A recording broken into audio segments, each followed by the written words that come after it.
OnlyFans, the name alone probably uh, conjures up a whole mix of images and ideas for you, doesn't it? Oh, definitely. Maybe you remember Beyoncé singing about it in her Savage remix or the headlines Black China made. She was one of its top earners for a while before stepping away. Yeah, she was huge on there. And for some, it's even like a punchline, right? About getting rich quick. Totally. It's really permeated our culture, hasn't it? I mean, it's become so common to hear friends joke about, you know, quitting school or their job to post on OnlyFans for some fast cash. Especially when things like student loans or housing costs feel just overwhelming. Exactly. It's a platform that's, well, it's undeniably captured the zeitgeist. And that kind of cultural infiltration and just how widespread it is, that's exactly why this deep dive became, well, so essential for us. Hmm. OnlyFans is a platform many recognize, but, few truly grasp all its layers and contradictions. So our mission today is really to cut through the noise, to unpack the complex, often conflicting narratives. Is it a genuine beacon of empowerment and financial independence? Or is there something else going on? Or do our sources reveal a much darker current of, well, exploitation and abuse? And to try and answer that, we've built this deep dive on a pretty comprehensive analysis of various sources, articles, some in-depth research reports, and direct interviews, too. Right. Our material includes crucial insights from organizations like Parent Zone and the Anti-Human Trafficking Intelligence Initiative. Important groups. Very. Yeah. And alongside that, the diverse firsthand experiences of creators, subscribers, and observers themselves. So lots of perspectives. So the central tension we're guiding you through is this. Despite OnlyFans' bold claims of being, and I quote, the safest social media website in the world. Which is a huge claim. A huge claim and a powerful tool for empowerment. What does the evidence from our sources actually reveal about its reality? Let's peel back those layers. Let's do it. Okay, let's start where many people do, with the initial allure. So, OnlyFans, launched back in 2016, operates as a subscription website. Viewers pay creators for exclusive content, primarily, let's be honest, pornographic images and videos, though not exclusively. Right, that's the main thing, but yeah, not the only thing. And what immediately stands out is their payout structure. They offer an 80% cut to creators. Yeah, and that 80% cut is undeniably a massive draw. I mean, compared to other platforms. It's huge. It's significantly higher. So our sources reveal countless creators are pulled in by for substantial income. We saw examples ranging from creators actually buying houses with their earnings. Wow, houses. Yeah, to one individual stating they earned like $2,500 in a month at their peak. That's significant money for a lot of people. Absolutely. And others just used it for a little extra cash during COVID, to cover bills or save up. For many, it truly became a livelihood. It presented a stark choice, as one person put it, the electric bill and Christmas presents for my kids. That really puts it in perspective. But it's not just about the money for everyone, though, is it? Our sources suggested that. No, not entirely. Many creators expressed a profound sense of greater control and intimacy on the platform. That came up a lot. Control. Okay.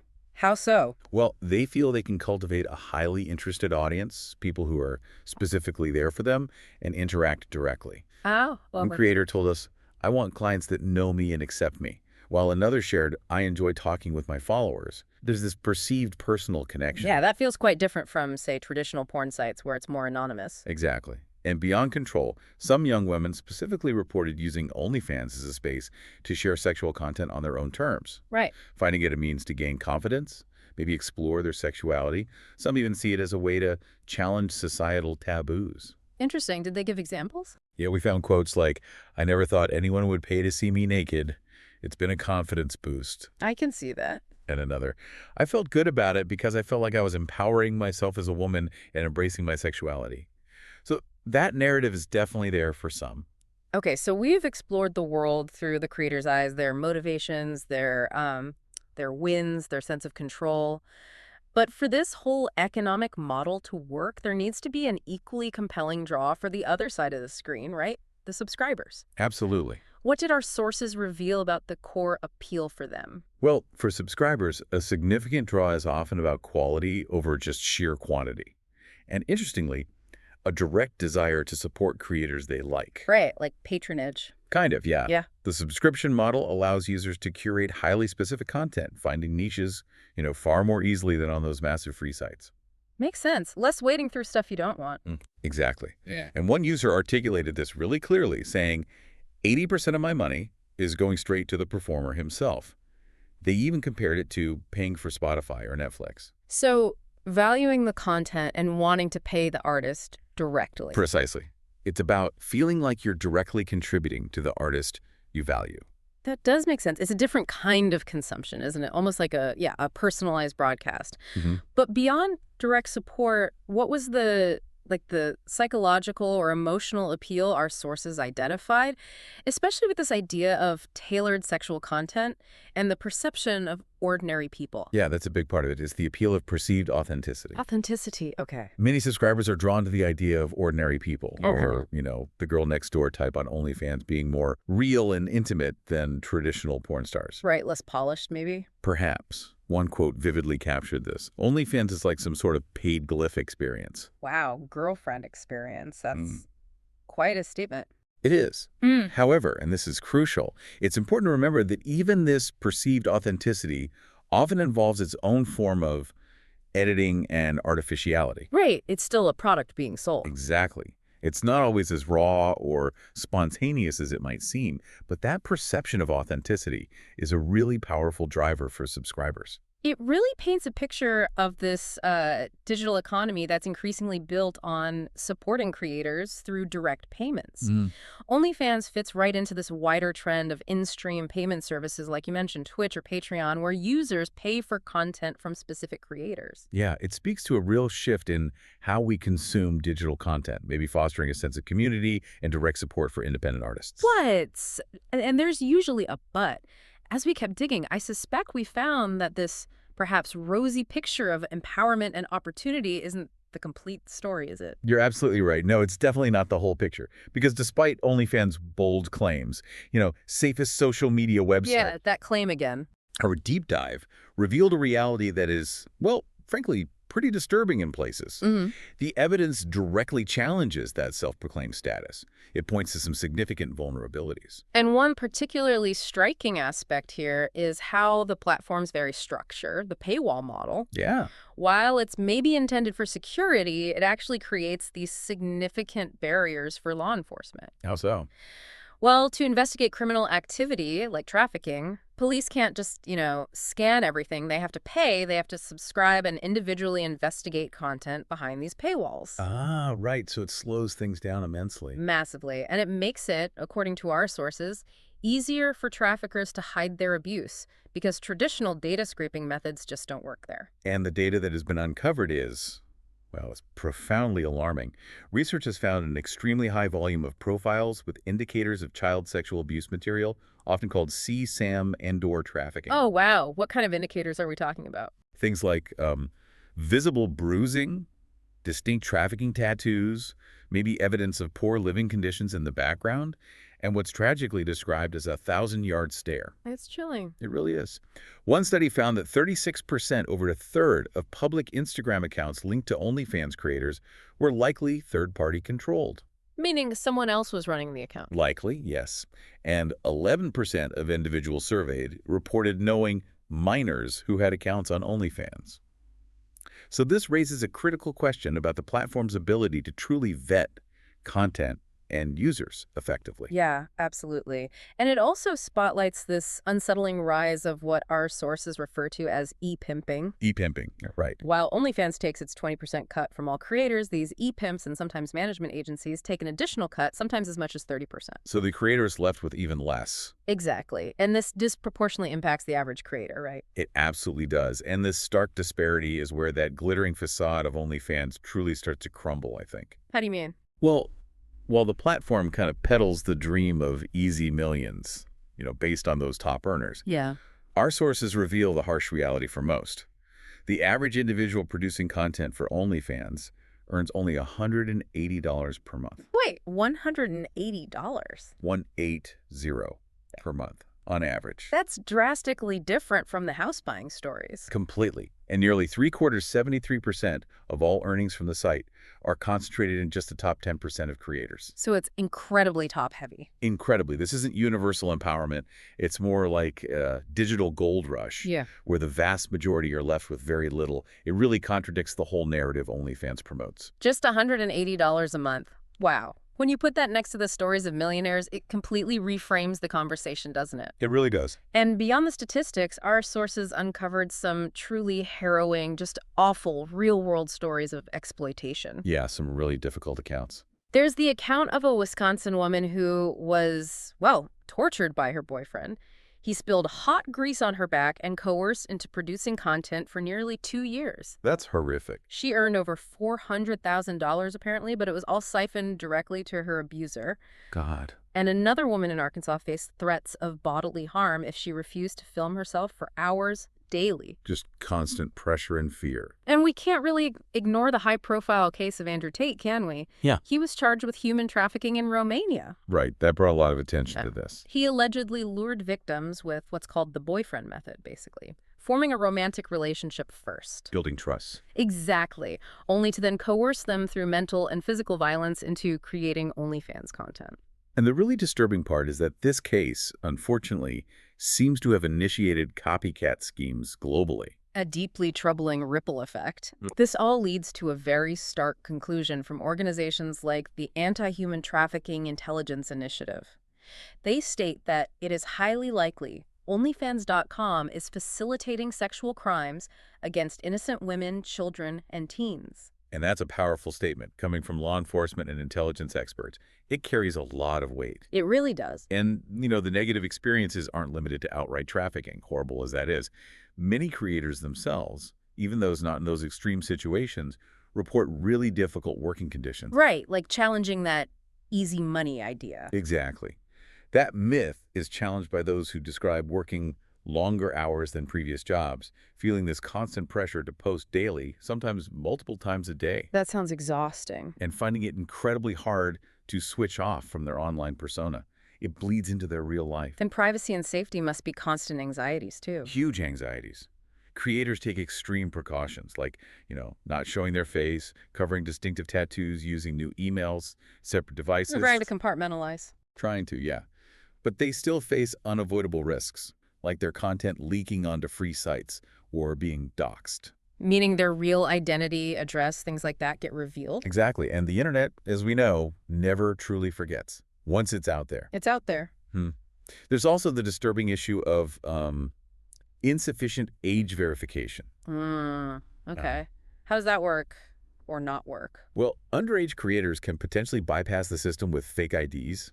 And maybe even more concerning, once an adult is verified, there's little to stop them uploading explicit content featuring minors they might know or control. Oh, that's a huge loophole. It is. And our sources talk about these online pimps posing as promoters. Right. Who systematically groom young girls on other social media platforms, encouraging them to join OnlyFans the minute they turn 18. That feels incredibly predatory. It does. And it raises a crucial question, doesn't it?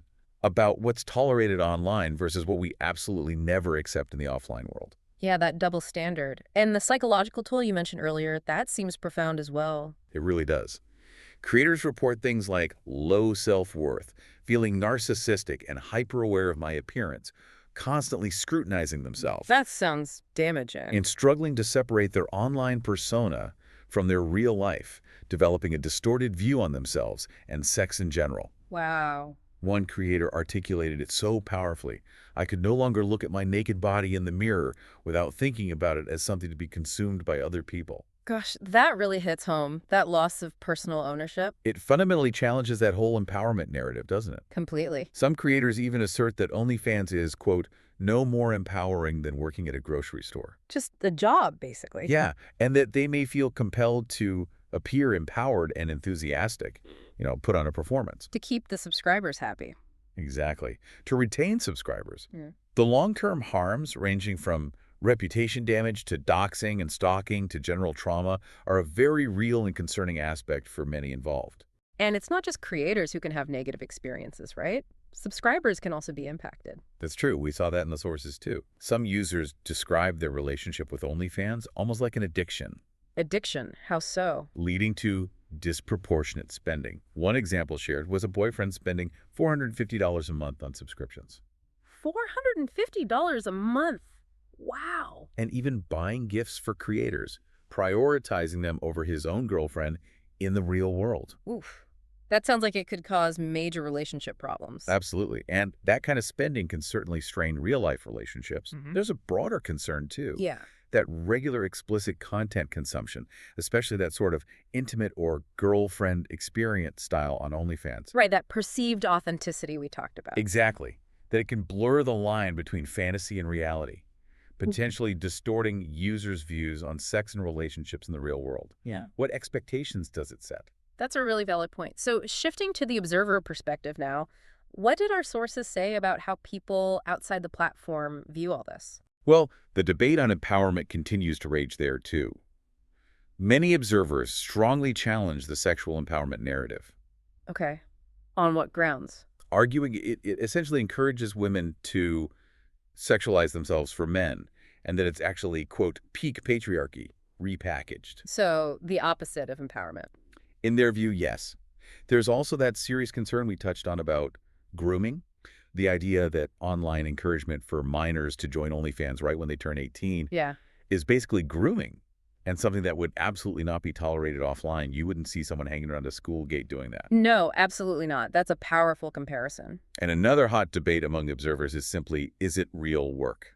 Ah, that old chestnut. Yeah. You hear derogatory terms like e-thoughts, people reporting creators to authorities just for being on there. Stigmatization. Definitely. Yeah. But then you have strong arguments defending the hard work involved. People compare it to other demanding online work, like, say, gaming streamers. Right. What was that quote comparing them? Oh, yeah. One person put it quite pointedly. If women only have to take their clothes off for OnlyFans to become millionaires, then guys just have to play video games on YouTube to become millionaires, too. See how easy it is. Highlighting the perceived double standard and dismissing the effort involved in both, perhaps? Exactly. It truly shows just how divided opinions are on the validity and nature of this kind of labor. So after diving deep into all these sources, all these conflicting views, what does this all mean for us? Where do we land? Well, I think it's abundantly clear that OnlyFans is a deeply complex platform. It's far from a simple narrative. Right. Not just black or white. Definitely not. It's not pure empowerment, and it's not pure exploitation either. It simultaneously houses, significant opportunities for some. Real financial independence, control. Yes. And at the same time, substantial, even dangerous risks for many others. And I think a key revelation from our sources is that they consistently highlight these critical long-term questions that remain largely unanswered. We just don't know the full impact yet. Like what kind of questions? Things like, how will OnlyFans truly impact young people's self-esteem and mental health in the long run? What about their future finances and job prospects, having this digital footprint? Yeah, reputation management. Exactly. And how might it reshape relationships, both intimate and societal, and our broader views on sex and consent? These are massive societal conversations that are really only just beginning. And it brings us back to that initial idea of authenticity, doesn't it? It does. While OnlyFans often promises something more real or intimate than traditional media. Yeah, that core appeal. Our sources suggest it's frequently a different kind of artificiality. It's a curated reality no matter how raw it might seem. A performance of authenticity, perhaps. And it can still profoundly distort perceptions of reality, particularly when it comes to sexual relationships and self-image. Absolutely. This complex interplay of opportunity and risk, of perceived authenticity and curated reality. It leaves us with a lot to consider as this whole digital economy continues to evolve so rapidly. It really does. So as platforms like OnlyFans normalize these new ways of interacting, of monetizing oneself, what responsibility do we as users, as observers, maybe just as people living in this world have? That's the big question. How do we discern true empowerment from hidden exploitation? And perhaps more importantly, how do we contribute to shaping a digital future that genuinely prioritizes human rights and well-being over, just sheer profit? It's a huge challenge. It's a question that extends far beyond the confines of just OnlyFans, isn't it? And it's one we all probably need to keep asking ourselves.